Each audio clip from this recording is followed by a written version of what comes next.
नमस्कार दोस्तों, स्वागत है आपका हमारे चैनल विजय रथ हिंदी एकेडमी पर। तो आज हम एक स्टार्ट करेंगे नया टॉपिक, भारतीय काव्य शास्त्र। अब आप इससे ये नहीं सोचेंगे कि हमारी वो जो श्रृंखला चल रही थी जहां हम भक्ति काल पढ़ रहे थे हिंदी साहित्य के इतिहास में, और उसमें हम राम काव्य धारा को खत्म कर चुके हैं। इसके बाद बढ़ना काम है कृष्ण काव्य धारा पर। तो वो हमारी श्रृंखला चलती रहेगी क्योंकि वो क्लासेज लंबी होंगी। जैसे कि अब इसके बाद रीति काल होगा, फिर आधुनिक काल होगा, फिर हमारी जो गद्य विधाएं हैं वो स्टार्ट होंगी, उपन्यास, नाटक, ये सारी चीजें। फिर जो अन्य गद्य विधाएं हैं, छोटी छोटी रिपोर्टाज, संस्मरण आदि, ये सारी चीजें हैं, तो वो काफी लंबा चलने वाला है। प्लस उसके साथ साथ यूजीसी नेट के महत्वपूर्ण भागों में से एक भाग है हमारा काव्य शास्त्र का, जो बहुत ज्यादा लंबा नहीं है, सिलेबस इसका छोटा सा है। तो मैंने सोचा कि साथ साथ आपको ये काव्य शास्त्र की क्लासेज भी उपलब्ध करा दी जाए एग्जाम से पहले पहले, क्योंकि यहाँ से क्वेश्चन डेफिनेटली आता ही आता है। तो ये जो सरस्वती पांडे और जो ये दृष्टि की श्रृंखला हम लेके चल रहे थे, श्रृंखला सेम वही है, आप सेम प्रोसेस है। दोनों बुकों का सार आपको यहाँ भी दिया जाएगा, कुछ भी छोड़ा नहीं जाएगा। हाँ, ये है कि आपको फास्ट रिवीजन के रूप में एग्जाम से पहले पहले काव्यशास्त्र की सारी क्लासेस समाप्त कर दी जाएंगी। तो आइए बढ़ते हैं, काव्यशास्त्र को देखते हैं और साथ साथ देखते रहेंगे हम जो हमारा वो काव्य धारा चल रही थी कृष्ण काव्य धारा, वो भी। तो इसके लिए आप एक अलग से नोट्स बनाएंगे भारतीय काव्य शास्त्र। उसके बाद हम देखते हैं फिर आगे जो हमारी छोटी छोटी विधाएं वो सब देखते रहेंगे बीच बीच में। और हाँ, पीजीटी के लिए वो जो संस्कृत के कुछ साहित्यकारों के ऊपर हमने वीडियो डाली थी, उसमें कुछ कमेंट आया था सर अगर मैटर हो आप उपलब्ध हो तो उसके बारे में जरूर अपलोड कर दीजिए। तो वो जितना भी था वो मैंने आपको दे दिया। एक क्लास बची है, वो जरूर आपको उपलब्ध करा दूंगा। विशेषता ये जो क्लासेज चल रही ये है यूजीसी नेट के लिए, तो नेट वाले विद्यार्थियों के लिए ये क्लासेज आपको रामबाण साबित होंगी। और जिस चीज़ के लिए मैं ये करा रहा हूँ उस चीज़ में क्वालिफाई भी हूँ, है ना। तो ठीक है, बढ़ते हैं आगे और देखते हैं काव्य शास्त्र को। नंबर 1 हम जो देखेंगे काव्य शास्त्र के अंतर्गत, वो देखेंगे भरत मुनि के बारे में। ठीक,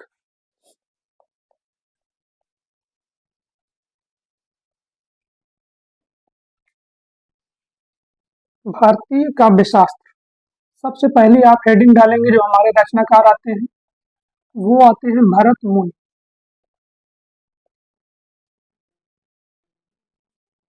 नंबरिंग आप करते चलेंगे। अच्छा, काव्य शास्त्र में एक चीज और है, बहुत ज्यादा डिटेल्स नहीं देखना है, इनकी रचनाओं से क्वेश्चन ज्यादातर उठते हैं। रचनाओं को कभी कभी क्रमबद्ध करने के लिए पूछ लेता है, या रचनाकार को क्रमबद्ध करने के लिए दे देता है, या इनकी रचनाओं पे क्वेश्चन बन जाता है। बाकी इससे ज्यादा डीप कुछ जाता नहीं। बाकी जो अन्य टॉपिक हैं उनसे क्वेश्चन बनते हैं, वो सारी चीजें आपको आपके लिए जरूर लेके आऊंगा, जैसे काव्य लक्षण हो गया, काव्य प्रयोजन हो गया। ठीक, तो ये सारी चीजें जितनी भी हैं वो सब लेके आऊंगा एक जगह, और आसान से आसान भाषा में। ऐसा नहीं है कि जैसे आपको हर एक दोनों किताबों में अलग अलग पढ़ना पड़ेगा। ठीक, तो बहुत ज्यादा आपका टाइम न लेते हुए बढ़ते हैं अपनी क्लास पे। देखते हैं भरत मुनि के बारे में। भरत मुनि का जो समय माना जाता है वो माना जाता है दूसरी सदी। लिखेंगे आप दूसरी सदी, ये इनकी समय सीमा है। ये हम जो देख रहे हैं ये क्रमानुसार ही देख रहे हैं। ठीक, दूसरी सदी। इनके ग्रंथ का क्या नाम है, देखेंगे इनका ग्रंथ कौन सा है। इनके ग्रंथ का नाम है नाट्य शास्त्र या पंचम वेद। ग्रंथ क्या है, नाट्य शास्त्र। इसी नाट्य शास्त्र को पंचम वेद के नाम से भी जाना जाता है, पंचम वेद। बुक में आपको अलग अलग दिखाई देगा, है ना। अलग का मतलब ये कि दे देगा भरत मुनि की रचना नाट्य शास्त्र है, फिर आपको एक लाइन अलग से देगी कि इसे पंचम वेद के नाम से भी जाना जाता है। तो वो रट्टाफिकेशन वाला काम आप कर दीजिए खत्म, डायरेक्ट देखते चलिए नाट्य शास्त्र या पंचम वेद। ठीक, अच्छा, इसमें नाट्य शास्त्र में यही हम देखेंगे कितने अध्याय है टोटल, 36 अध्याय। नाट्य शास्त्र में कितने अध्याय है, 36 अध्याय है, साथ साथ 5000 श्लोक है। 5000 श्लोक लगभग, लगभग श्लोकों की संख्या कितनी है?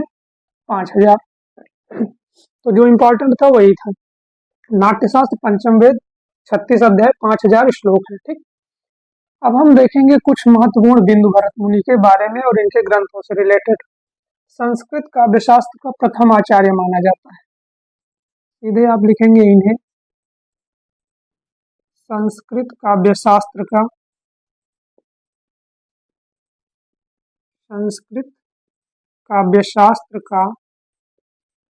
प्रथम आचार्य माना जाता है।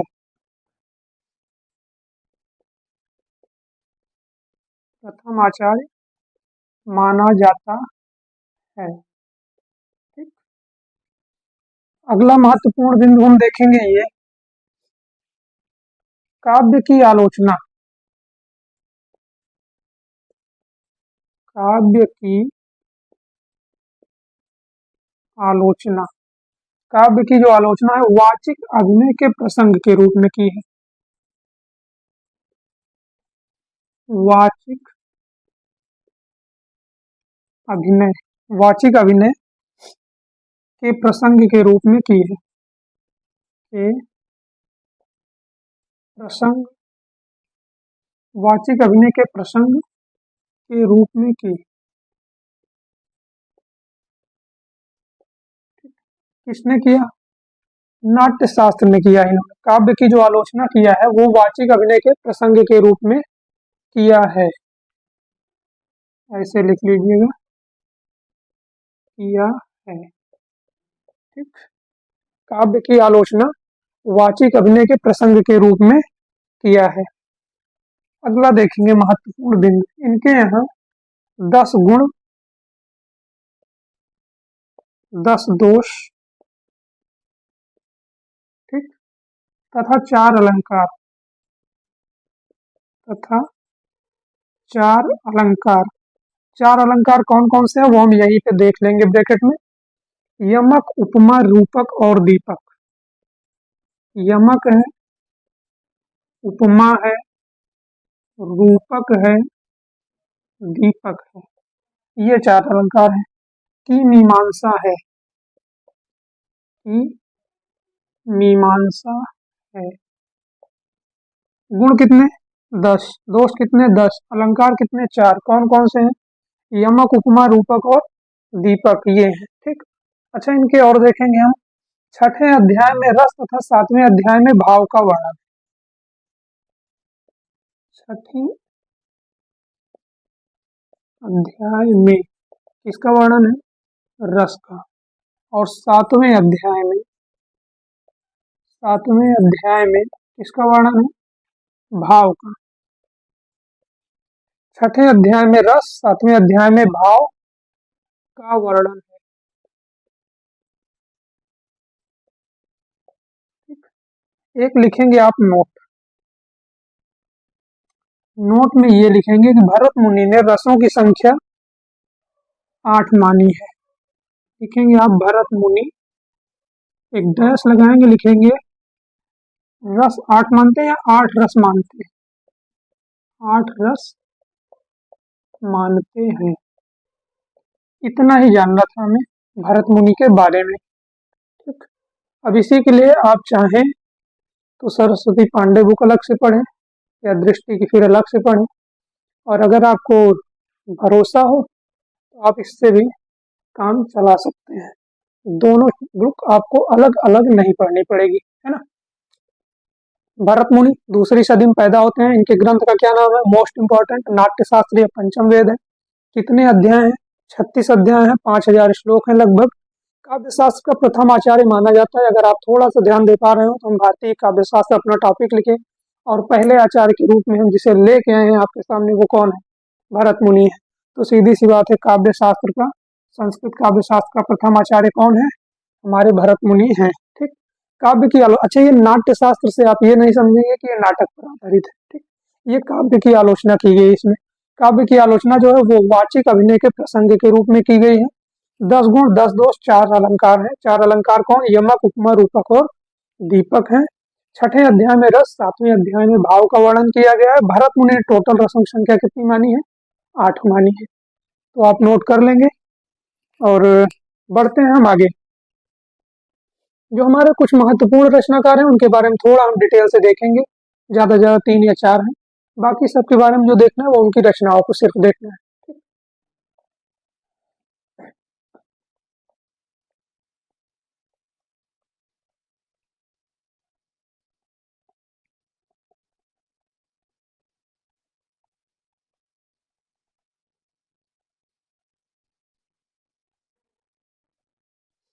अगले हमारे जो रचनाकार हैं वो है भामा।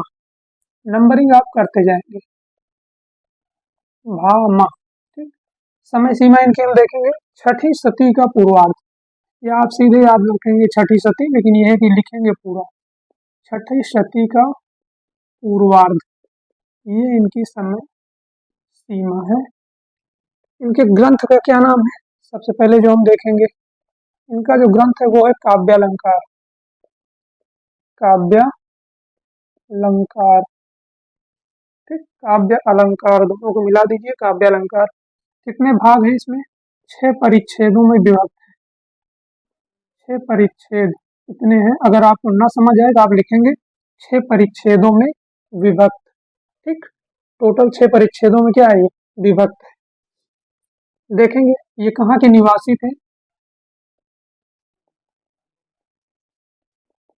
भामा, ये कश्मीर के निवासी थे। पिता का नाम इनके क्या है? ये हम नोट करेंगे। पिता का नाम है इनके रक्रिल गोमी। रक्रिल गोमी, ये इनके पिता थे, ठीक। इनके बारे में कुछ महत्वपूर्ण तथ्य देखेंगे। क्या है कि सर्वप्रथम अलंकार को नाट्य शास्त्र की परतंत्रता से, सर्वप्रथम अलंकार को नाट्य शास्त्र की परतंत्रता से, की परतंत्रता से, सर्वप्रथम अलंकार को नाट्य शास्त्र की परतंत्रता से मुक्त कर एक स्वतंत्र शास्त्र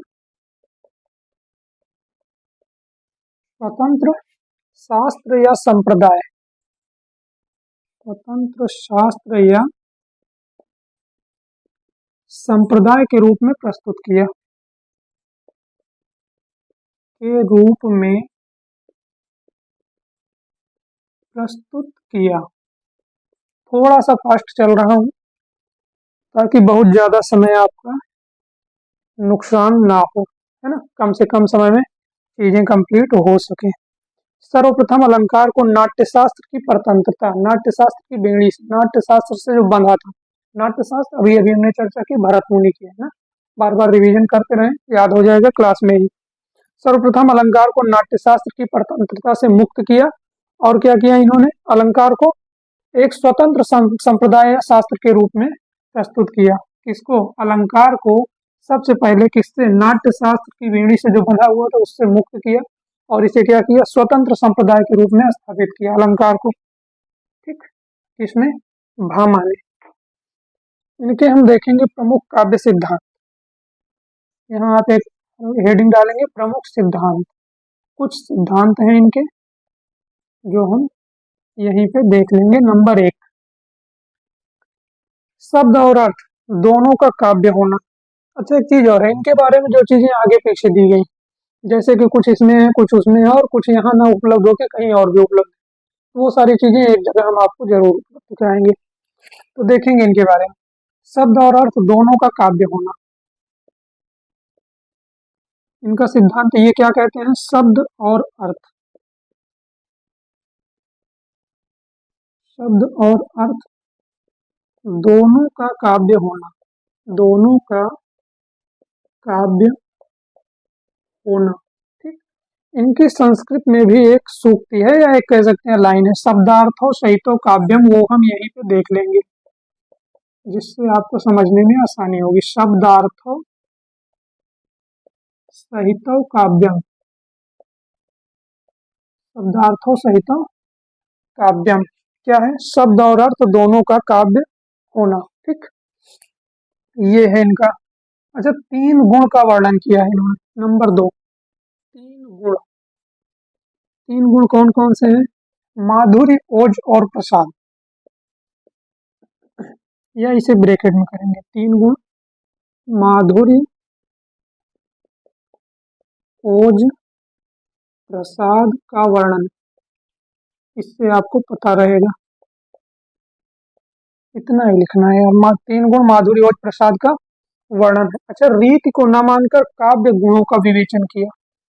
इन्होंने रीति को नहीं माना, रीति को न मानकर काव्य गुणों का विवेचन, काव्य गुणों का विवेचन। ठीक, रीति को न मानकर काव्य गुणों का विवेचन। और नंबर 4 पे देखेंगे हम, यहाँ पे देख लेते हैं। नंबर 4, इनके सिद्धांत क्या है? 10 विध काव्य दोषों का विवेचन। 10 विध काव्य दोषों का विवेचन, काव्य दोषों का विवेचन। ठीक, नंबर 5, सभी अलंकारों का प्राण वक्रोक्ति को माना। सभी अलंकारों का प्राण, सभी अलंकारों का प्राण किसे माना? वक्रोक्ति को माना। वक्रोक्ति के प्रवर्तक कौन है? आगे हम बताएंगे। वक्रोक्ति को माना। वक्रोक्ति क्या है? वक्र उक्ति, टेढ़ी उक्ति, है ना। ये तो ये थे भामा। अच्छा, भामा के बारे में आप देख के डरेंगे। इसमें से जो मोस्ट इंपॉर्टेंट है वो यही है, शब्दार्थों सहितो काव्यम। ये पूछ लेता है किसने, किसकी लाइन है ये, पूछा भी जा चुका है। तो भामा की है, ये याद होनी चाहिए।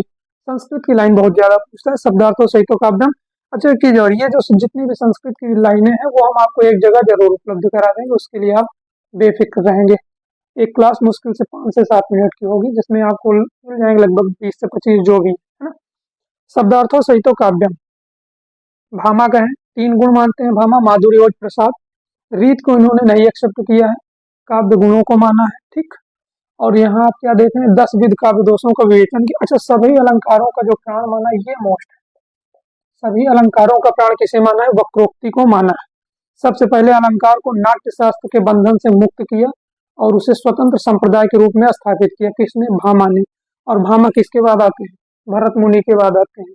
सबसे पहली रचना क्या थी भरत मुनि की? नाट्य शास्त्र ही थी। ठीक, जो है काव्य की आलोचना की गई थी। उसमें काव्य की आलोचना किस रूप में की गई थी? वाचिक अभिनय के प्रसंग के रूप में की गई थी। तो उसी के रूप में इन्होंने क्या किया? अलंकार को नाट्य शास्त्र के बंधन से मुक्त कर दिया, नाट्य शास्त्र, और क्या किया? इसे स्वतंत्र संप्रदाय के रूप में स्थापित किया। ठीक है, तो बढ़ते हैं आगे।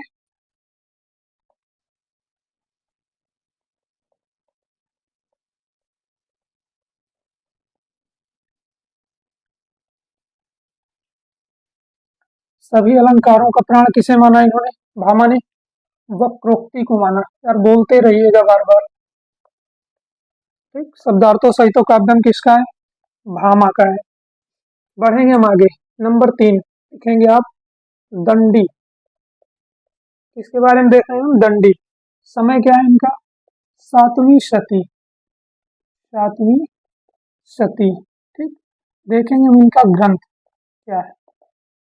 दंडी, इनका ग्रंथ क्या है? काव्यादर्श। इनके ग्रंथ का क्या नाम है? काव्यादर्श। कितने भाग हैं? 4 परिच्छेद। हमने जो देखा था ऊपर, भामा का काव्य अलंकार कितने भागों में डिवाइड? 6 भागों में, 6 परिच्छेदों में। ये कितने में है? 4 परिच्छेदों में, 4 परिच्छेद। इतने परिच्छेदों में ये डिवाइड है। नाट्य शास्त्र में कितने अध्याय थे? 36 अध्याय थे, 4 परिच्छेद। ठीक है ना। और लगभग कितने श्लोक है? लगभग 650 श्लोक है। ये नहीं याद रहेगा तब भी चलेगा, लगभग 650 श्लोक। याद हो जाए तो अच्छी बात, न याद हो कोई बात नहीं, बट ये तो यार पता होना चाहिए। 4 भागों में डिवाइड है। ठीक, काव्यादर्श, इनके बारे में इतना ही जानना था। एक दो लाइन और देख लेते हैं इनके बारे में, जो महत्वपूर्ण चीजें हमें मिलती है। ठीक, ये जो है सिंह विष्णु के सभा पंडित थे। अभी तक हमने यूजीसी नेट में ऐसा सवाल नहीं देखा है, बट ये है कि मान लीजिए पूछ ले तो सिंह विष्णु थे कौन, ये हम देख लेंगे। तो ये पल्लव नरेश, ये आप ब्रैकेट में यही लिख लेंगे। ठीक, सिंह विष्णु के सभा पंडित, सिंह विष्णु के सभा पंडित थे। ठीक, ये हो गया। अच्छा, एक चीज और, काव्य अलंकार अभी अभी हमने देखा भामा का था, काव्य आदर्श किसका है, दंडी का है। और ये जो काव्य आदर्श है ये किससे संबंधित ग्रंथ है, अलंकार है। सीधे सीधे लिखेंगे यार, अलंकार संप्रदाय से संबंधित ये भी थे। अलंकार संप्रदाय से संबंधित थे कौन, दंडी। अलंकार संप्रदाय से संबंधित थे। ठीक, भामा ने क्या किया था, भामा ने किया था कि अलंकार को ही उन्होंने क्या किया था, नाट्य शास्त्र के बंधन से मुक्त कर दिया था। और ये भी किससे संबंधित है, दंडी, अलंकार संप्रदाय से संबंधित है। ठीक, अगला देखेंगे मोस्ट कथन, वैदर्भी तथा गौड़ी रीत के परस्पर अंतर को स्पष्ट करते हुए। पहले लिखेंगे फिर हम समझेंगे। वैदर्भी तथा गौड़ी,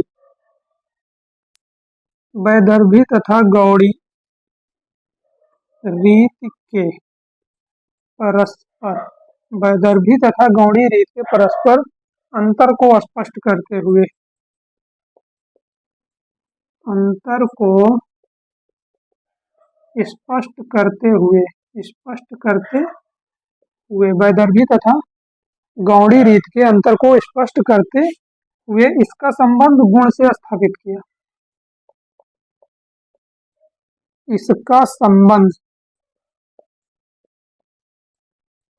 गुण से स्थापित किया, गुण से स्थापित किया, स्थापित किया। ठीक, वैदर्भी तथा गौड़ी रीत, रीत कौन सी है, वैदर्भी है, गौड़ी है, पांचाली। ठीक, तो इन्होंने क्या किया, वैदर्भी और गौड़ी इन दो रीतियों में जो अंतर था उसे स्पष्ट किया और इनका संबंध किससे, गुण से स्थापित किया। ठीक, बढ़ेंगे आगे। अच्छा, एक चीज और, इसे हल्का से यहाँ लिख लेंगे आप ट्रिक के रूप में अगर आपको देखना हो तो। वैदर्भी गौड़ी, इसको जो है इसका किससे संबंध स्थापित किया, गुण से। ये अपने समझने के लिए लिख लीजिएगा, वैदर्भी गौड़ी इन दोनों में क्या किया, अंतर को जो अंतर थे उसे बताया और उसे इसका दोनों का संबंध किससे किया, गुण से स्पष्ट किया। ठीक, इन दोनों का संबंध किससे किया, गुण से स्पष्ट किया। तो इतना भी अगर याद रहे, वैदर्भी गौड़ी इज इक्वल टू गुण, वैदर्भी गौड़ी ने अंतर बताया और इनका संबंध गुण से बताया। ठीक, अच्छा, इन्हें जो है रीति संप्रदाय का मार्गदर्शक माना है। किसने माना है, देखते हैं। रीति संप्रदाय का मार्गदर्शक माना, रीति संप्रदाय का मार्गदर्शक माना बलदेव उपाध्याय। यहाँ लिखेंगे इन्हें, इन्हें रीति संप्रदाय का मार्गदर्शक माना है बलदेव उपाध्याय, बलदेव उपाध्याय। बहुत ज्यादा नहीं जानना था, इतना ही जानना था, सीधी सी बात। दंडी 7वीं सती में आते हैं, तीसरे नंबर पे आते हैं। अगर आपको नहीं याद हो रहा है तो नंबर याद कर लीजिए ना भाई। पहले पे भरत मुनि है, दूसरे पे भामा है, 2 से भामा, 3 से दंडी है, ऐसे करके क्रम से याद कर लीजिए। ठीक, दंडी 7वीं स्थिति में आते हैं। ग्रंथ काव्यादर्श है, कितने भागों में, 4 भागों में डिवाइड है, लगभग 650 श्लोक है। सिंह विष्णु के सभा पंडित थे ये, अलंकार संप्रदाय से संबंधित है, इंपॉर्टेंट। वैदर्भी और गौड़ी रीत के अंतर को बताया, अंतर मतलब माइनस, देख रहे हैं ना, वैदर्भी और गौड़ी, ठीक, इनके अंतर को बताया और इनका दोनों का संबंध किससे लगाया, इन्होंने गुण से लगाया। ठीक, दोनों का जो संबंध है वो किससे किया, या आप इसको ऐसे कर लेंगे, इससे ज्यादा समझ में आएगा, है ना। दोनों का संबंध जो है किससे किया, इन्होंने गुण से किया। ये होगी आपकी ट्रिक। ठीक, वैदर्भी गौड़ी का अंतर बताया और दोनों का जो है किससे संबंध स्थापित किया, गुण से स्थापित किया। इन्हें रीति संप्रदाय का मार्गदर्शक किसने माना? बलदेव उपाध्याय ने माना। तो इनके बारे में बस इतना ही।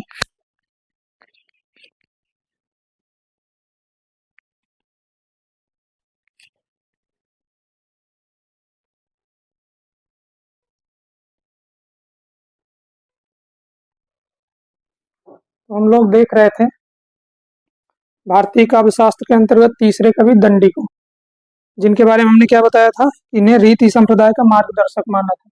इन्होंने बलदेव उपाध्याय ने क्या माना था? इनको रीति संप्रदाय का मार्गदर्शक माना था। उनके बारे में जो सिद्धांत था वो हो गया समाप्त। बढ़ेंगे हम वामन की ओर, हमारे जो अगले कवि हैं। वामन की समय सीमा क्या है? 8वीं सदी का उत्तरार्ध है। इनके ग्रंथ का नाम है काव्यालंकार सूत्र। टोटल 5 भागों में डिवाइड है, 319 सूत्र इसमें उपलब्ध है। इंपॉर्टेंट है ये सारी चीजें। अच्छा, रीति संप्रदाय के प्रवर्तक किसको माना जाता है? इन्हीं को माना जाता है, वामन को। रीति संप्रदाय का मार्गदर्शक बलदेव उपाध्याय ने माना है। किसको? अभी अभी हमने आपसे बताया, दंडी को। ठीक, 7वीं सदी में थे वो। रीति संप्रदाय के प्रवर्तक कौन है? वामन है। ये कौन थे? जयापीड़ के मंत्री थे। कुछ इनके प्रमुख सिद्धांत है वो हम देखेंगे। रीति को काव्य की आत्मा माना है। वामन ने रीति को काव्य की आत्मा माना है, और संस्कृत में इनका जो श्लोक मिलता है वो रीतिरात्मा काव्यस्य नाम से मिलता है। रीतिरात्मा काव्यस्य, ये पूछी जाने वाली लाइन है। रीतिरात्मा काव्यस्य के रचयिता कौन है? ठीक, तो वामन है। अच्छा, गुण तथा अलंकार में इन्होंने क्या किया? जो भेद था उसको स्पष्ट किया, और उसके बाद इन्होंने क्या किया? गुण को अलंकार की अपेक्षा अधिक महत्व दिया। गुण को इन्होंने ऊंचा स्थान दिया है, गुण को ज्यादा मान्यता दिया, अलंकार को कम मान्यता दी है, और दोनों में अंतर को स्पष्ट भी किया है। आगे बढ़ेंगे। गुणों की संख्या कितनी मानते हैं? 20 गुण मानते हैं। ठीक, गुण को हाईएस्ट रखा, टॉप पे किसने? वामन ने। टोटल संख्या कितनी है? 20। वक्रोक्ति को सादृश्य मूलक लक्षण कहा है। वक्रोक्ति अलंकार को क्या कहा इन्होंने? सादृश्य मूलक लक्षण की संज्ञा दी उसे। अच्छा, समग्र अर्थालंकार को उपमा का प्रपंच बताया। जितने अर्थालंकार हैं उनको सबको क्या बताया? उपमा का प्रपंच बताया। इन्होंने कहा जितने अर्थालंकार हैं सिर्फ उपमा के प्रपंच है और कुछ नहीं है। ठीक, ये वामन का कहना है। 3 रीतियां इन्होंने कौन कौन सी मानी? वैदर्भी, गौड़ी और पांचाली। ये 3 रीतियों इन्होंने एक्सेप्ट की है। ठीक है, बढ़ते हैं आगे। इनके बाद हम देखेंगे उद्भट को। थोड़ा सा फास्ट चलेंगे क्योंकि कुछ है नहीं, बस इनके बारे में जो जानना है प्रमुख ये है कि इनकी रचनाएं कौन सी हैं, किसमें कितने भाग हैं, और मुख्य रूप से कौन किसे मानता है। जैसे कि इनका जो है रीति संप्रदाय है ना, और इससे ज्यादा कुछ याद नहीं रखना है। हाँ, ये लाइन जरूर याद रखनी है। रीति को काव्य की आत्मा माना है किसने, और रीतिरात्मा काव्य से किसने कहा है? तो ये वामन ने कहा है। बढ़ेंगे आगे, उद्भट को देखेंगे। नंबरिंग आप करते रहेंगे, शायद ये 5वां नंबर है। इन्हीं के बारे में थोड़ा सा सिद्धांत और देखेंगे, फिर डायरेक्ट हमको क्या देखनी है? सिर्फ रचनाएं देखनी है। समय सीमा देखेंगे 8वीं सदी का उत्तरार्ध। इनका भी है भाई, सेम है। जो वामन का है वही इनका है, 8वीं सदी का उत्तरार्ध। ये है इनकी समय सीमा। इनके ग्रंथ को हम देखेंगे। कौन सा इनका ग्रंथ? काव्यालंकार सार संग्रह। काव्यालंकार सार संग्रह, सार संग्रह। ठीक, काव्यालंकार सूत्र किसका था? काव्यालंकार सूत्र अभी अभी हमने देखा वामन का था। केवल काव्यालंकार किसका था? भामा का था, जो हम पीछे देख चुके हैं। काव्यादर्श किसका था? काव्य के साथ आदर्शवादी एक प्रकार से मान लीजिए दंडी का था। दास दंडी, दास दर्श, आदर्श है ना, काव्य आदर्श। तो दंडी का आदर्श था। काव्यालंकार जो सबसे पहले लिखा गया वो भामा का था।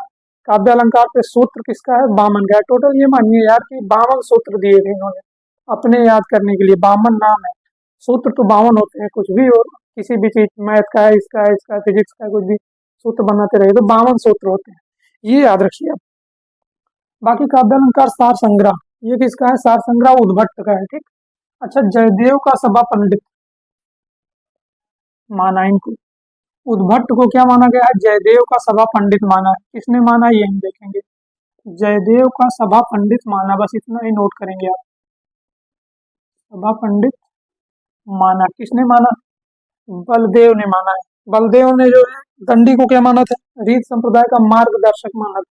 मार्गदर्शक, मार्ग को दिखाने वाला, प्रवर्तक नहीं, मार्गदर्शक। ठीक। दंडी को मार्गदर्शक माना गया। उनके ग्रंथ का क्या नाम था? काव्यादर्श। दर्श और मार्गदर्शक देख रहे हैं ना, काव्यादर्श दर्श दोनों में आ रहा है। मार्गदर्शक माना बलदेव ने, जयदेव का सभा पंडित बलदेव ने माना। अच्छा, ये जो है ये भी अलंकार से संबंधित है, ये आप लिखेंगे बलदेव ने माना, बलदेव ने माना। यहीं पे आप एक और नोट कर लेंगे, अलंकारवादी आचार्य थे, अलंकारवादी आचार्य थे। ठीक, ये हो गया। अगला कौन? उद्भट। आगे बढ़ेंगे, अब हम देखेंगे इनके सिद्धांतों को। क्या है इनके सिद्धांत? नंबर एक, अर्थाभेद से शब्द भेद की कल्पना की है इन्होंने। अर्थभेद से शब्द भेद की कल्पना की है। अर्थभेद से शब्द भेद की कल्पना, शब्द भेद की कल्पना। ठीक, ये ही करना लिख लीजिए। अर्थभेद से शब्द भेद की कल्पना की है इन्होंने। अगला सिद्धांत क्या है इनका? श्लेष जो है सभी अलंकारों में श्रेष्ठ है। श्लेष अलंकार को इन्होंने क्या कहा है? अलंकारवादी है ये। श्लेष सभी अलंकारों में श्रेष्ठ है। सभी, या आप लिखेंगे श्लेष को सभी अलंकारों में श्रेष्ठ माना, जो भी आपको उचित लगे जिससे आप पढ़ सकें। श्लेष सभी अलंकारों में श्रेष्ठ है।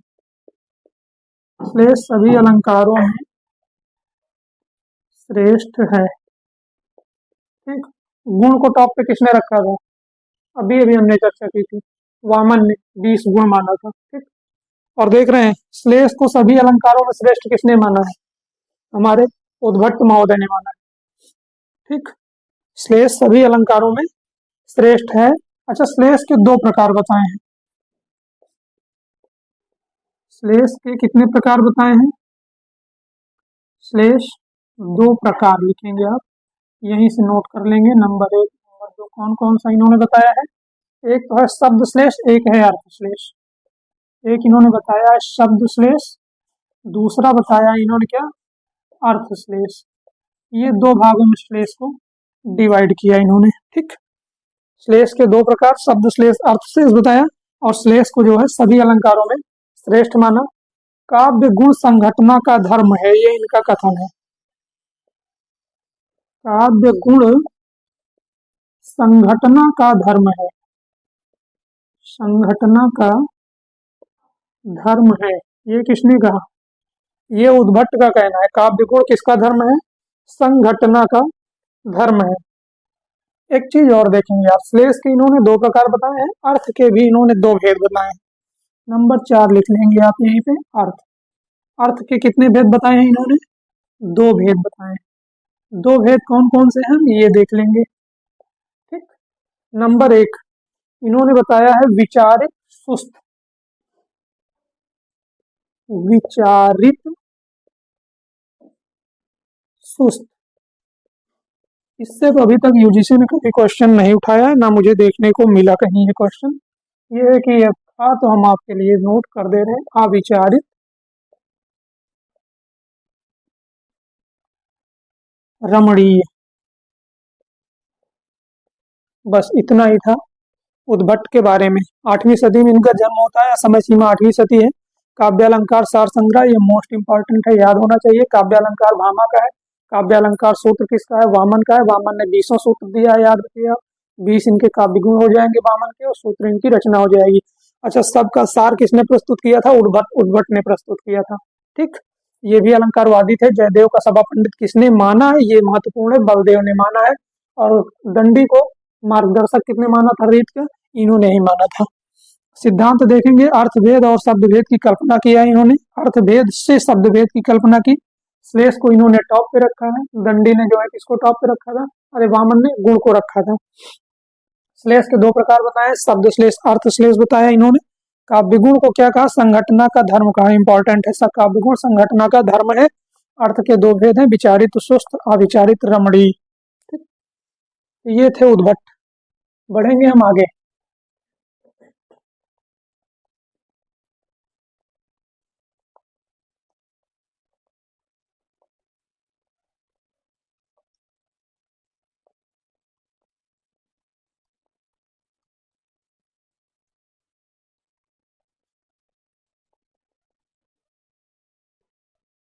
रुद्रट के बारे में देखेंगे, नंबरिंग आप करते रहेंगे। रुद्रट, इनके बारे में बहुत कुछ नहीं जानना है, ठीक। रुद्रट की समय सीमा क्या है? 9वीं सदी का पूर्वार्ध है। 9वीं सदी का पूर्वार्ध, ये इनकी समय सीमा है। ग्रंथ क्या है इनका? काव्यालंकार है। रुद्रट के ग्रंथ का क्या नाम है? काव्यालंकार, ठीक। काव्यालंकार कितने भागों में डिवाइड है? 16 अध्याय है, 734 श्लोक है। 16 अध्याय और क्या है? 734 श्लोक काव्यालंकार में उपलब्ध है। अलंकार के 4 विभाग किए इन्होंने। अलंकार कितने विभाग किए हैं? 4 विभाग। कौन कौन से हैं? बस ये जानना है इनके बारे में, और कुछ नहीं जानना। नंबर 1 वास्तव, नंबर 2 औपम्य, नंबर 3 अतिशय, नंबर 4 श्लेष। नंबर 3 क्या है? अतिशय है, और नंबर 4 क्या है? श्लेष है। इनके बारे में बस इतना ही जानना था। मुख्य जो था जानना वो ये था, है ना। रुद्रट 9वीं सदी में आते हैं। काव्यालंकार इनका ग्रंथ है, 16 भागों में डिवाइड है, इतना तो पता ही होना चाहिए। 734 श्लोक हैं। अलंकार के 4 भाग किए, कौन कौन? वास्तव, औपम्य, अतिशय, श्लेष। ये हो गए रुद्रट। आगे हम देखेंगे आनंदवर्धन को। अगले नंबर पे आप लिखेंगे आनंदवर्धन। समय सीमा इनकी हम देखेंगे क्या है। इनकी जो समय सीमा है वो है 9वीं सदी का उत्तरार्ध। इनका पूर्वार्ध था, इनका उत्तरार्ध। 9वीं सदी का उत्तरार्ध, 9वीं सदी का उत्तरार्ध, ये इनकी समय सीमा है। ग्रंथ क्या है इनका? आनंदवर्धन का ध्वन्यालोक। ग्रंथ का नाम क्या है इनका? ध्वन्यालोक। कितने अध्याय हैं ये हम देखेंगे। ध्वन्यालोक 4 अध्यायों में डिवाइड है, 4 अध्याय हैं इसमें, ठीक। अच्छा, एक चीज और, ये ध्वनि संप्रदाय के प्रवर्तक हैं। इनके बारे में बस इतना ही जानना है। क्या है ये? ध्वनि संप्रदाय के प्रवर्तक हैं। ध्वनि संप्रदाय के प्रवर्तक हैं। और अगर थोड़ा सा आपको ज्यादा जानना हो तो आप ये लिख लेंगे, अवंति वर्मा के सभा पंडित थे। किसके सभा पंडित थे? अवंति वर्मा के। क्वेश्चन बन सकता है। अवंति वर्मा के सभा पंडित थे। बस इतना ही जानना था किसके बारे में। ये हो गए हमारे रुद्रट, ये हो गए हमारे आनंदवर्धन, ठीक। आनंदवर्धन 9वीं सदी का उत्तरार्ध। ध्वन्यालोक इनका ग्रंथ है, 4 भागों में डिवाइड है। ध्वनि संप्रदाय के प्रवर्तक हैं ये आनंदवर्धन। और अवंति वर्मा के क्या थे? सभा पंडित थे। आगे हम देखेंगे कुंतक के बारे में। जितने भी रचनाकार हैं उनके बारे में बहुत ज्यादा डिटेल से नहीं जाना है, बस उनकी रचनाओं को अब हमें देखना है। कुंतक, जो एक एक लाइन देखना है वो हम ऐसे बताते चलेंगे। कुंतक 10वीं सदी का उत्तरार्ध, 10वीं सदी का उत्तरार्ध, ये है इनकी समय सीमा। ग्रंथ इनका कौन सा है हम देखेंगे। कुंतक का ग्रंथ है वक्रोक्ति जीवित। वक्रोक्ति जीवित कितने भागों में डिवाइड है? वक्रोक्ति जीवित 4 उन्मेष है इसमें। क्या लिखेंगे आप? 4 उन्मेष, या आपको ना समझ में आए लिखेंगे 4 उन्मेष में विभक्त है, ठीक। अच्छा, ये वक्रोक्ति जीवित इनका ग्रंथ है और वक्रोक्ति संप्रदाय के प्रवर्तक है ये। वक्रोक्ति संप्रदाय के प्रवर्तक, वक्रोक्ति संप्रदाय के प्रवर्तक कौन है? कुंतक महोदय। 10वीं सदी का उत्तरार्ध इनकी समय सीमा हो गई। वक्रोक्ति जीवित ग्रंथ हो गया, 4 भागों में डिवाइड है। वक्रोक्ति संप्रदाय के प्रवर्तक हैं ये। अच्छा, वक्रोक्ति मतलब टेढ़ी उक्ति है ना, जो टेढ़ी मेढ़ी गोली होती। कुंतक मतलब क्या होता है? एक यार कुंतक से आप थोड़ा सा ध्यान रखें, कुंतक और वक्रोक्ति गेम से रिलेटेड, ठीक, गोलाई में होता है ना। तो कुंतक वक्रोक्ति जीवित, वक्रोक्ति और वक्रोक्ति संप्रदाय के प्रवर्तक हैं, 4 उनमें से। बढ़ेंगे आगे, धनंजय के बारे में हम देखेंगे। कुंतक के बाद, और वो हम देखेंगे अगले पेज पर।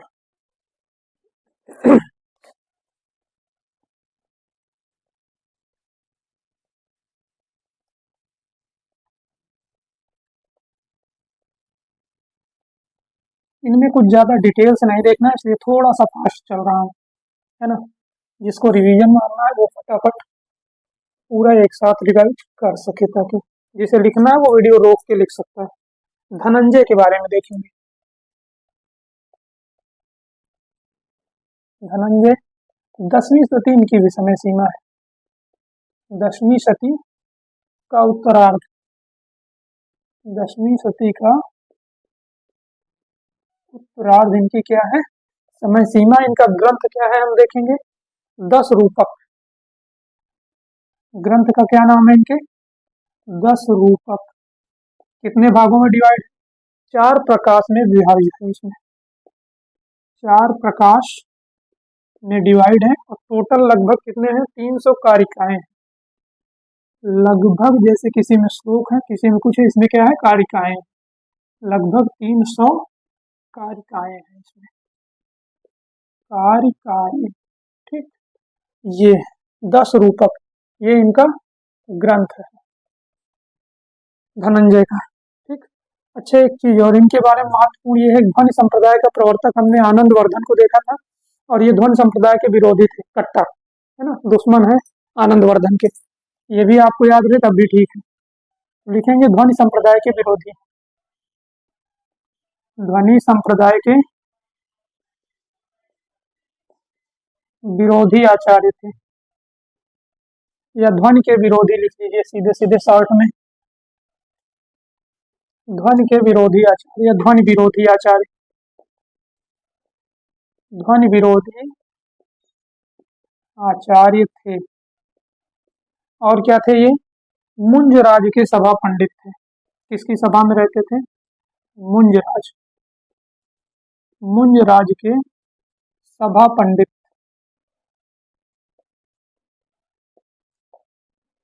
किसके सभा पंडित थे ये, मुंजराज के सभा पंडित थे। ठीक, अच्छा 10 रूपक की एक टीका लिखी गई है, किस नाम से लिखी गई है, अवलोक नाम से लिखी गई है। वो हम यहीं पे देख लेंगे, आगे अलग से नहीं देखेंगे। अवलोक क्या है, ये 10 रूपक की टीका है, 10 रूपक की टीका है। किसने लिखी है, धनिक ने लिखी है, धनिक ने लिखी। धनिक कौन थे, धनंजय का भाई, धनंजय का भाई।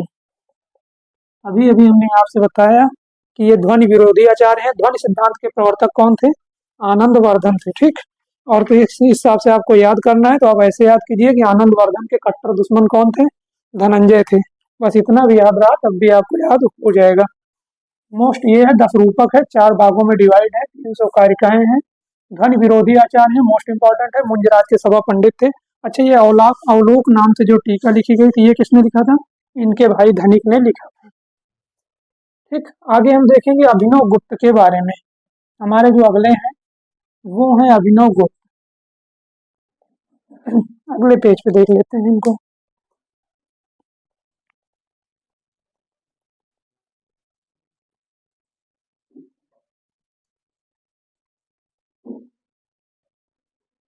अभिनव गुप्त 10वीं शती का उत्तरार्ध, इनकी समय सीमा है। अभिनव गुप्त, समय सीमा क्या है, 10वीं शती का उत्तरार्ध, 10वीं शती का उत्तरार्ध, ये इनकी समय सीमा है। ठीक, अच्छा इनके ग्रंथ का क्या नाम है, तंत्रालोक ग्रंथ। क्या है इनका, तंत्रालोक,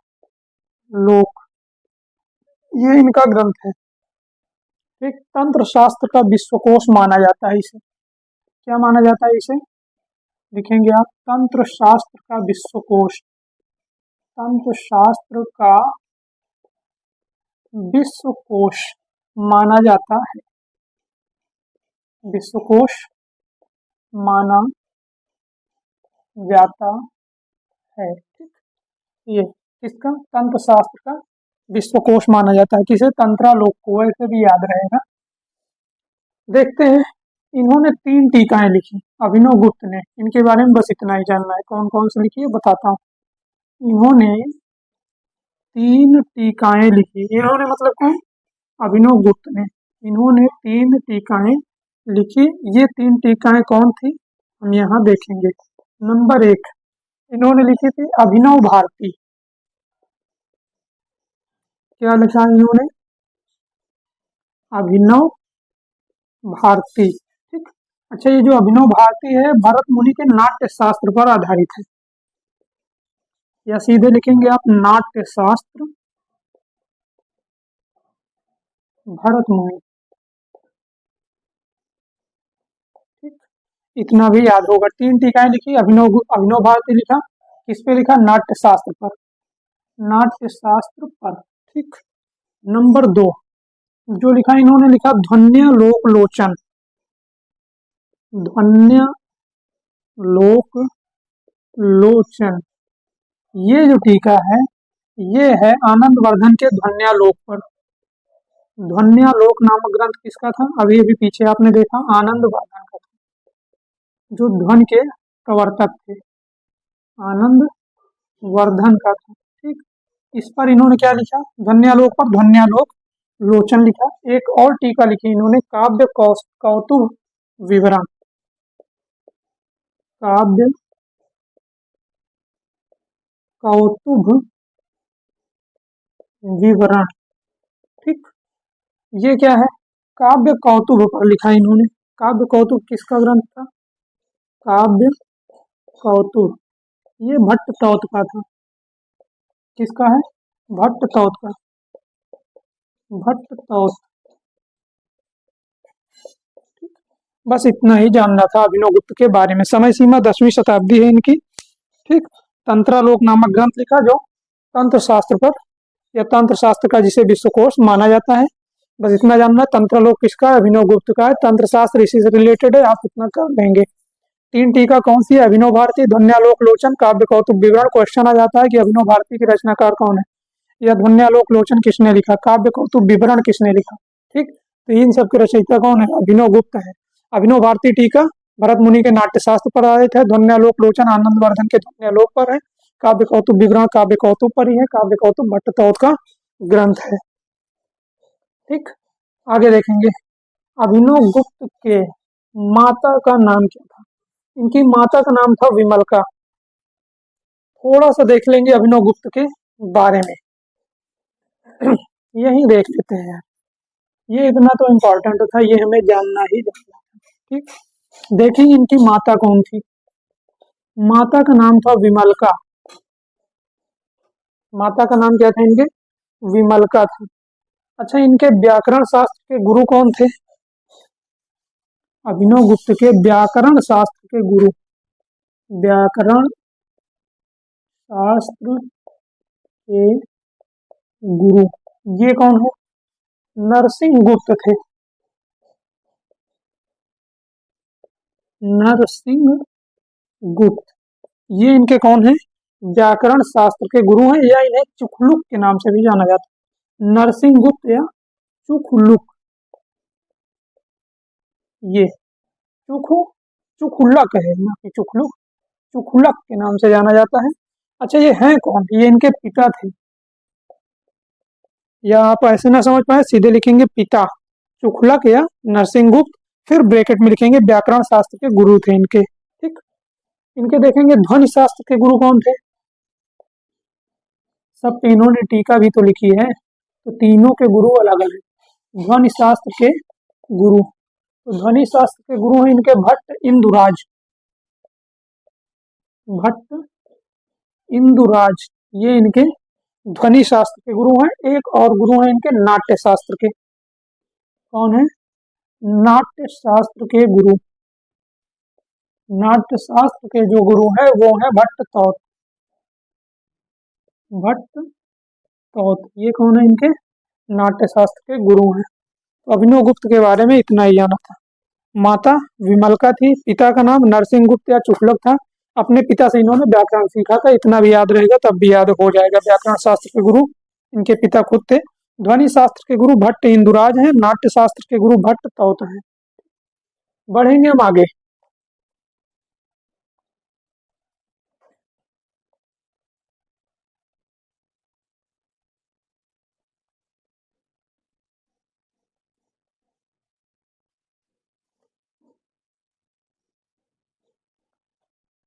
हम देखेंगे अगले रचनाकार के रूप में महिम भट्ट को। किसको देख रहे हैं हम? महिम भट्ट। महिम भट्ट। समय क्या है? 11वीं सदी का मध्य भाग। 11वीं सदी का मध्य भाग, ये इनकी समय सीमा हो गई। ग्रंथ का नाम क्या है? व्यक्ति विवेक है इनके। ग्रंथ का नाम क्या है इनके? व्यक्ति विवेक। कितने भागों में डिवाइड है ये? 3 अध्याय हैं इसमें। टोटल 3 अध्याय हैं। ध्वनि मत का खंडन इन्होंने भी किया है। लिखेंगे ध्वनि मत का खंडन किया है। ध्वनि मत का खंडन किया किसने? महिम भट्ट ने। महिम भट्ट के बारे में इतना ही जानना था। अच्छा, इनके पिता का नाम क्या है? श्री धैर्य। ये आप थोड़ी सी जानकारी याद रखेंगे। श्री धैर्य है। वैसे पिता और माता से क्वेश्चन तो नहीं बना अभी तक, बट ये ठीक है। गुरु। गुरु इनके कौन है? श्यामल है। गुरु कौन है? श्यामल है। ये हो गए हमारे महिम भट्ट। रचना का नाम क्या है इनके? व्यक्ति विवेक। 3 अध्याय में डिवाइड है। ध्वनि मत का खंडन किया इन्होंने। ठीक। हमारे जो अगले रचनाकार हैं उन पे देखेंगे। भोजराज के बारे में। इसके बारे में हम देखेंगे। भोजराज के बारे में। समय सीमा क्या है? 11वीं सदी का पूर्वार्ध। 11वीं सदी का पूर्वार्ध, ये इनकी समय सीमा है। ठीक। सरस्वती कंठाभरण, इनका ग्रंथ क्या है? सरस्वती कंठाभरण। सरस्वती कंठाभरण। और दूसरा है श्रृंगार प्रकाश। दूसरा क्या है? श्रृंगार प्रकाश। ये इनका ग्रंथ है। इनके बारे में इतना ही जानना था। अच्छा, भोजराज के बारे में अगर आपको थोड़ा जानना हो तो ये जान लीजिएगा कि ये धारा प्रदेश के निवासी थे। कहाँ के रहने वाले थे? धारा प्रदेश के। नोट करना हो आप नोट कर सकते हैं। बढ़ेंगे हम अगले रचनाकार की ओर, मम्मट पे। हमारे जो अगले रचनाकार है कौन है? मम्मट। समय सीमा क्या है इनकी? 11वीं सदी का उत्तरार्ध। 11वीं सदी का उत्तरार्ध, ये है इनकी समय सीमा। ग्रंथ क्या है इनका? काव्य प्रकाश। इनके ग्रंथ का क्या नाम है? काव्य प्रकाश। किसका है काव्य प्रकाश? मम्मट का। कितने अध्याय है इसमें? 10 अध्याय है। ठीक। यही एक चीज और लिखेंगे, ध्वनि विरोधी ग्रंथ है। ध्वनि विरोधी ग्रंथ। ध्वनि विरोधी ग्रंथ कौन है? काव्य प्रकाश। इनके बारे में इतना ही जानना था। अच्छा, इनका जन्म कहाँ हुआ था? लिख लेंगे। जन्म इनका हुआ था कश्मीर में। मम्मट का जन्म कश्मीर में हुआ था। और पिता इनके पिता का नाम था कैयट। कैयट। ठीक। खुद का नाम मम्मट, पिता का नाम कैयट। कहाँ जन्म हुआ था इनका? कश्मीर में हुआ था। काव्य प्रकाश इंपॉर्टेंट है ये। 10 अध्याय, ध्वनि विरोधी ग्रंथ। ठीक। भोजराज, सरस्वती कंठाभरण, श्रृंगार प्रकाश, महिम भट्ट, व्यक्ति विवेक, 3 अध्याय। बढ़ेंगे हम आगे क्षेमेंद्र पर। यही देख लेते हैं क्षेमेंद्र के बारे में। हमारे अगले जो रचनाकार है कौन है वो? क्षेमेंद्र। ठीक। क्षेमेंद्र की समय सीमा क्या है? 10वीं शती का उत्तरार्ध। 10वीं शती का उत्तरार्ध। यहाँ से क्रम थोड़ा सा गड़बड़ हो रहा है, तो आप क्रम से एक रचनाकारों को लगा लेंगे। क्षेमेंद्र 10वीं शती का उत्तरार्ध। ठीक, पहला तो ये देखेंगे कि इनके ग्रंथ कौन कौन से हैं। देख लेते हैं ग्रंथ। इनके 3-4 ग्रंथ हैं। कवि कंठाभरण इन्हीं का ग्रंथ है। कवि कंठाभरण एक हो गया। नंबर 2 औचित्य विचार चर्चा। क्या है? औचित्य विचार चर्चा, ये हो गया। नंबर 3 हम देखेंगे इनका क्या है? सुवृत्त तिलक है। सुवृत्त तिलक तीसरा हो गया। और अंतिम इनका ग्रंथ जो है वो है दशावतार चरित्र। दशावतार चरित्र। ठीक, ये है इनका दशावतार चरित्र। इनके बारे में जो जानना है वो ये है कि औचित्य संप्रदाय के प्रवर्तक। औचित्य संप्रदाय के प्रवर्तक हैं। औचित्य संप्रदाय के प्रवर्तक हैं। और एक लाइन ये जानना है कि इनके पिता का नाम था प्रकाशेंद्र। पिता कौन थे इनके? प्रकाश सेंद्र, ये इनके पिता हो गए। शिक्षा गुरु थे इनके अभिनव गुप्त। शिक्षा गुरु, सीधे लिखेंगे आप गुरु।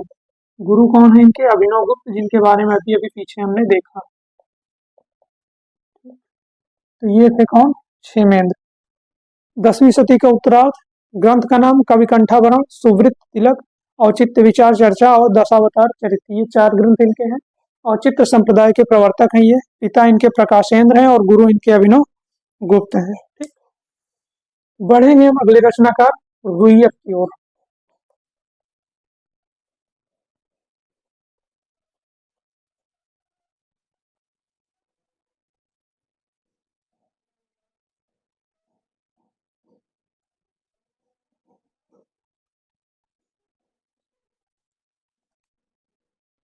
हम देखेंगे रुइयक को। रुइयक समय सीमा क्या है इनकी? 12वीं शती। 12वीं शती। 12वीं शती का पूर्वार्ध। ये समय सीमा इनकी याद नहीं करना है, कौन कब थे कब कब नहीं थे, बस आप क्रम से लगाएंगे एक बार और कोई ट्रिक बनाइएगा उसी से याद कर लीजिएगा। ये 11वीं शती, 12वीं शती, 13वीं, ये मत याद अगर ना याद हो तो। हाँ, स्टार्टिंग के कुछ लोगों को याद कर लेंगे तो अच्छा होगा, क्योंकि कभी कभी क्वेश्चन यहाँ से भी आ जाता है जो इम्पोर्टेंट है। इनका समय सीमा क्या थी इनकी? तो ये ग्रंथ का नाम है अलंकार सर्वस्व। क्या है इनका? अलंकार सर्वस्व, ये इनका ग्रंथ है। पिता का नाम है इनके राजानक तिलक। ग्रंथ के बारे में बस इतना ही पता है। पिता कौन है? राजानक तिलक। राजानक तिलक। ठीक, ये इनका ग्रंथ है अलंकार सर्वस्व। राजानक तिलक इनके पिता का नाम है। एक ग्रंथ है उद्भट विवेक। ये जो है राजानक तिलक का ही है।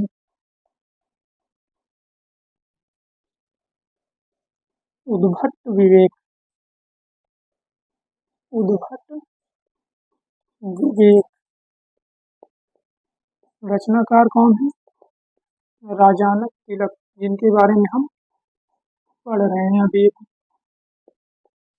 एक चीज और देखेंगे, काव्यालंकार सार संग्रह।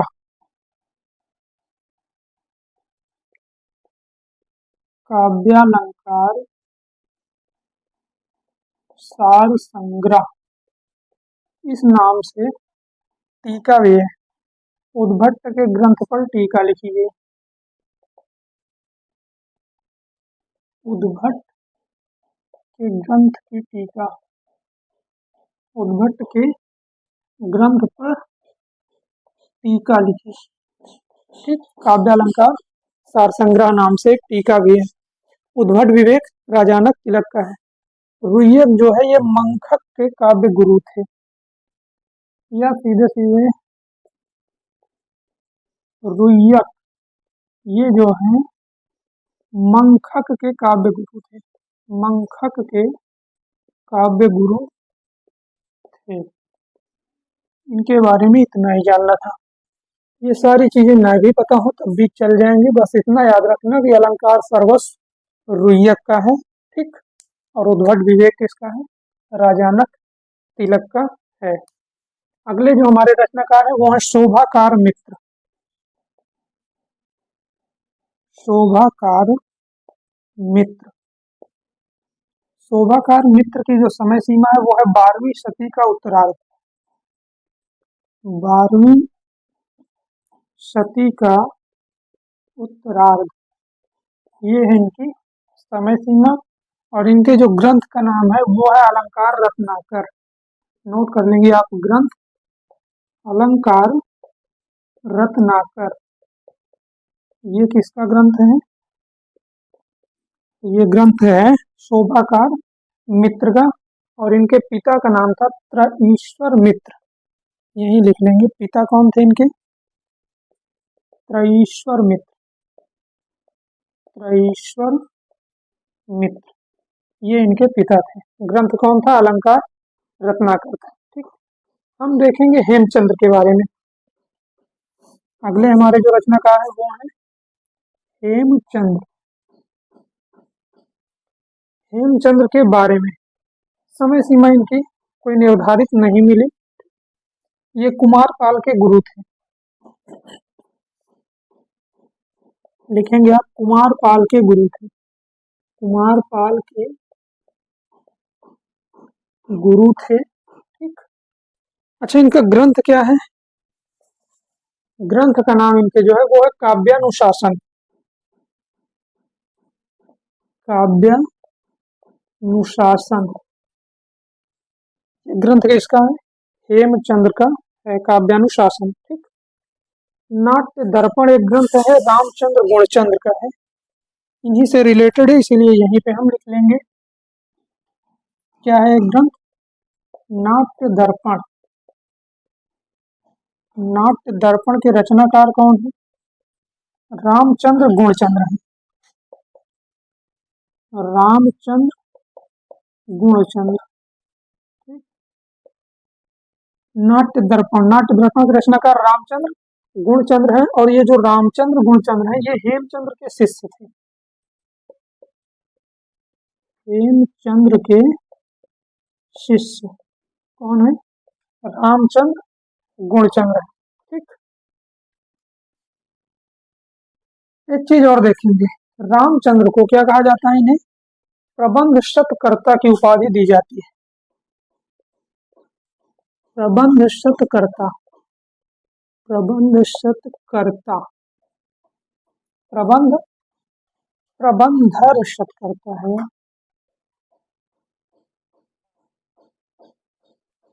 प्रबंधर शतकर्ता, प्रबंधर शतकर्ता लिखेंगे। प्रबंधर शतकर्ता कहा जाता है। किसे कहा जाता है?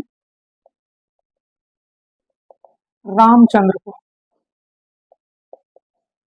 रामचंद्र गुणचंद्र के बारे में इतना ही जानना था।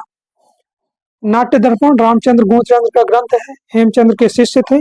प्रबंधर शतकर्ता कहा जाता है। प्रबंधर शतकर्ता, प्रबंधर शतकर्ता कहा जाता है किसको? रामचंद्र को। ठीक, ठीक है, बढ़ते हैं हम आगे। हमारे 2 से 3 और रचनाकार शेष बच रहे हैं, उन्हें हम करेंगे समाप्त।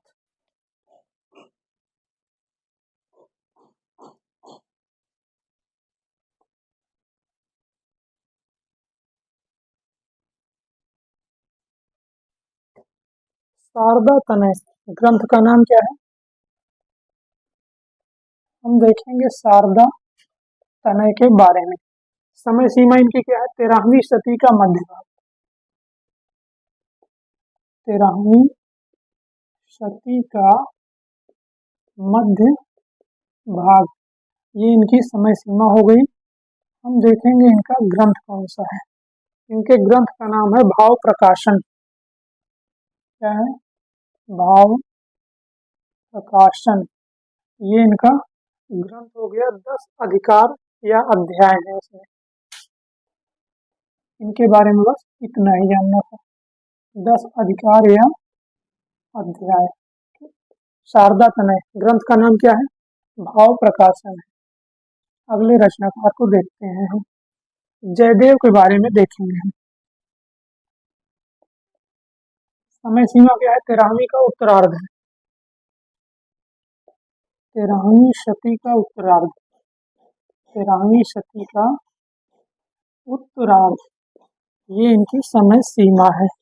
हम देखेंगे इनके ग्रंथ का नाम चंद्रालोक है। एक ही ग्रंथ है इनका, चंद्रालोक। कितने भागों में डिवाइड है चंद्रालोक? ये जो चंद्रालोक है ये 10 मयूख में डिवाइड है। 35 श्लोक लिखेंगे। 10 मयूख, कामा लगाएंगे, 35 श्लोक। जयदेव के बारे में जो जानना था वो यह था कि इनका ग्रंथ क्या है? चंद्रालोक है। 10 मयूख है, इसमें 35 श्लोकों में डिवाइड है। अच्छा, एक चीज और लिखेंगे, साहित्य के क्षेत्र में पीयूष वर्षी ने। एक लाइन इनके बारे में देख लेंगे। साहित्य के क्षेत्र में पीयूष वर्षी, पीयूष वर्ष।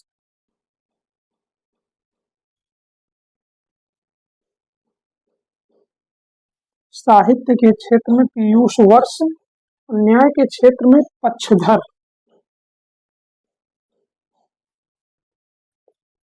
न्याय के, उसी लाइन में आप नोट करेंगे, क्षेत्र में, या जैसे लिख रहे हैं ऐसे भी लिख सकते हैं, पक्षधर।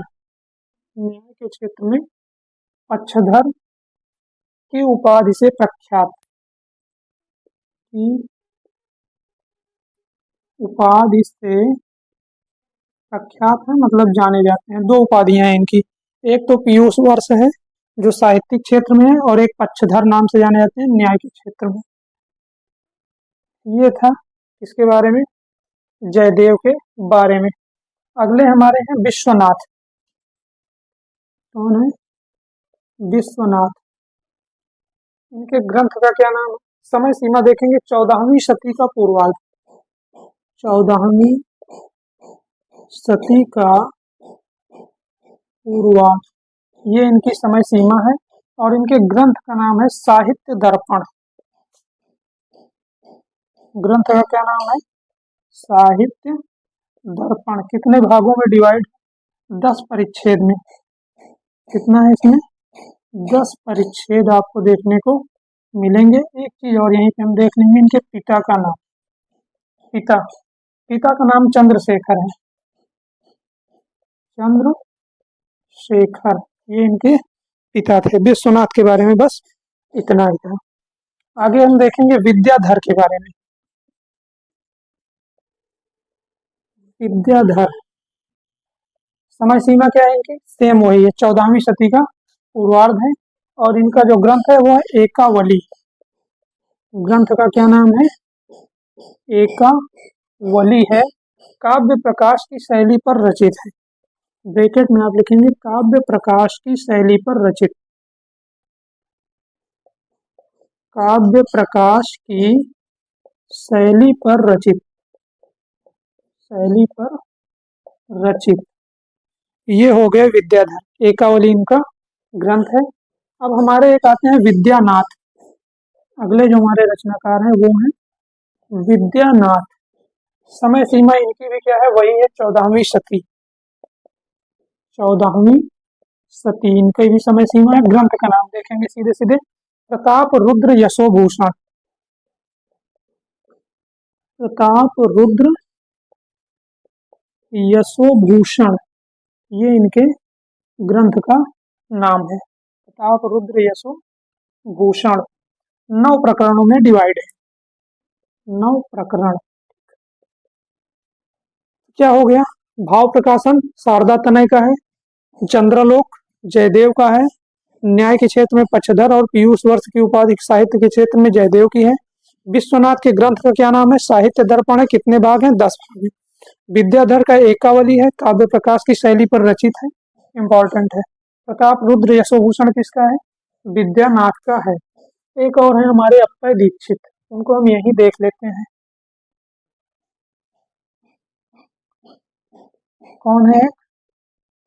अप्पय दीक्षित। अप्पय दीक्षित। समय सीमा क्या है? 16वीं सदी का अंतिम चरण। या आप 16वीं सदी याद रखेंगे तब भी चलेगा। 16वीं सदी का अंतिम चरण।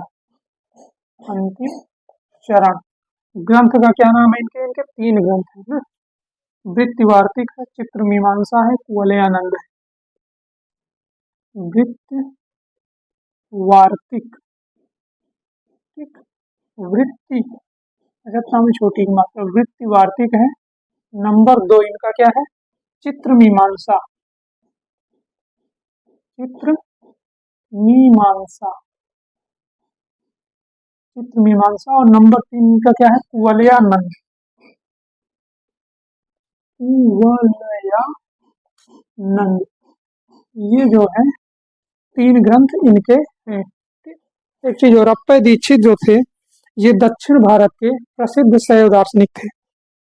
दक्षिण भारत के प्रसिद्ध शैव दार्शनिक थे। अगर नोट करना है तो नोट कर सकते हैं। और हमारे लास्ट रचनाकार हैं पंडित राज जगन्नाथ।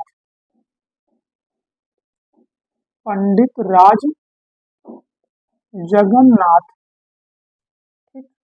समय सीमा देखेंगे 17वीं शती का प्रथम चरण। 17वीं शती का प्रथम चरण। 17वीं शती का प्रथम चरण। इनके ग्रंथ का नाम हम देखेंगे क्या है? रस गंगाधर।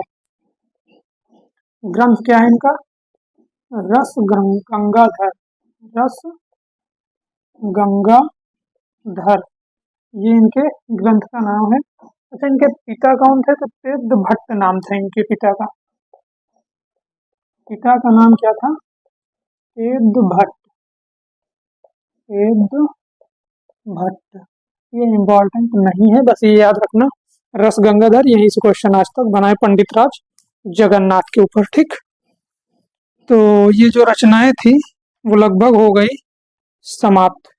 और अगर कुछ बचे होंगे वो हम आगे जब देखेंगे, काव्य लक्षण, काव्य हेतु, ठीक, ये सारी चीजें जो चलती हैं, या कि आपका जो काव्य प्रयोजन है, इन सब पे आपका जो है क्लासेस जरूर आएंगी। तो जो हमारे लगभग रचनाकार थे वो हुए समाप्त भारतीय काव्य शास्त्र के, जो हम भरत मुनि से स्टार्ट किए थे, ठीक।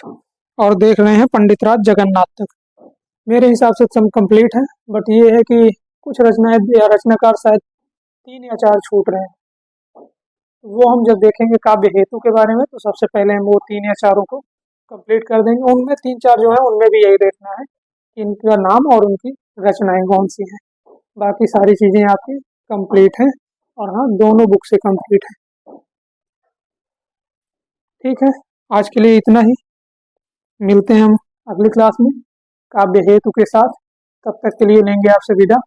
और अगर क्लासेज अच्छी लगे तो लाइक, शेयर और सब्सक्राइब भी करते रहिएगा, जिससे कि हम भी मोटिवेट होते रहें और आपके लिए मेहनत करके अच्छी से अच्छी क्लासेस लाते रहें। धन्यवाद।